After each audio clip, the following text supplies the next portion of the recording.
Hey everyone, Ariel Adams here with aBlogtoWatch. Please subscribe to our videos on YouTube and like this video if you find it useful. Also hit the bell to be notified of our upcoming videos. This is a review of the Ball Engineer Master 2 Diver Worldtime 42 millimeters. This is a new Ball watch that builds upon a series of things that they've done in the past, and I believe this is the first time that they've had a Worldtime in the Engineer Master 2 Diver, or they've updated. No, they've had a Worldtime before, but it's definitely a new looking watch. Ball makes a lot similar watches with slight upgrades the next time around, and it's quite difficult to keep track of what they've done the first time or what they've refined.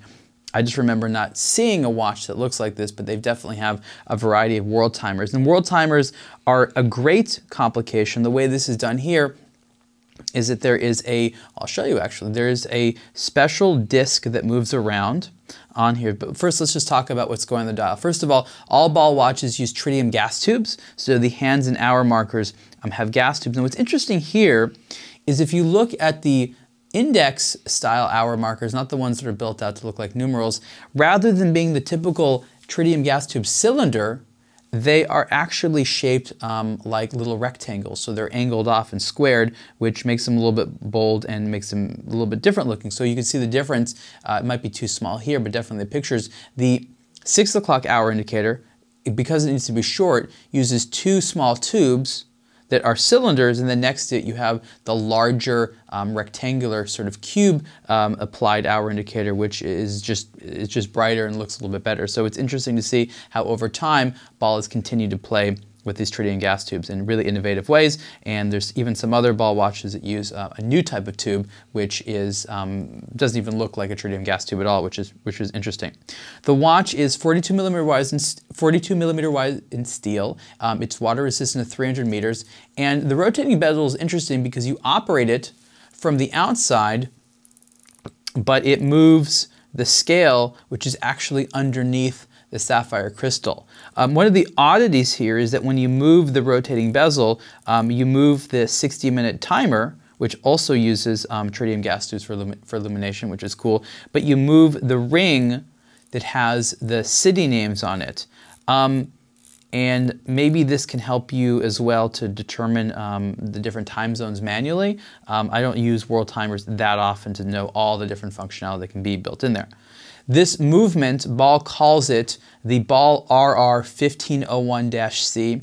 I believe that it is built on a base Swiss at a 2836 day date, and you can see that this does have a day and a date and day of the week complication, and then they added to that the Worldtimer ring. So what you would basically do to adjust it is if you move the time forward, everything moves together, and you can see how that ring moves around. And so the idea is that you set the top one. Okay, so yeah, of course you're going to move the one here. You set the top one here to your current time zone. So let's say I'm in Paris, for example. Yeah, it's been so long since I've used a Worldtimer. That's a key part of it. So you move this around. You can't do the Worldtime function and the diving function if you want to use the timer. So, I mean, you can go underwater, but you can't use the 60-minute timer at the same time. So you set this right here to your current time, and then the ring would be synchronized that, but as you move this around, the ring stays in the same place,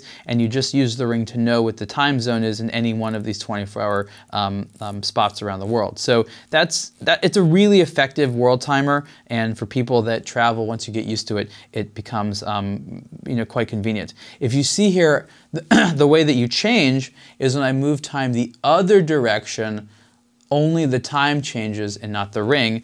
And if I have the crown at a different position, then I'm moving the date or the day of the week indicator. So that's a very interesting way of operating the movement, because again, it has that module on there that adds the Worldtime mechanism, and it's quite useful. There's probably very few other watches out there that have this particular combination of features, and Ball is definitely very proud of that. I believe this watch is limited to about 1,000 pieces, so that's definitely not a high number, but it's definitely not the lowest number at all.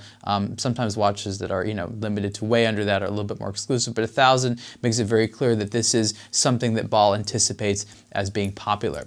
One of the things I find interesting is the space dedicated to the movement. There's a little trick they did here where the actual sapphire crystal is larger than the movement, and then there's sort of a ring. So it sort of gives the appearance of the movement being a little bit bigger. It's sort of a nice little trick there. It just ends up making it look more attractive. Ball didn't invent that look. Others sort of invented that, but they were wise to incorporate it. Price for the Ball Engineer. Oh, I haven't even worn it yet. I haven't sized this bracelet, so that's why.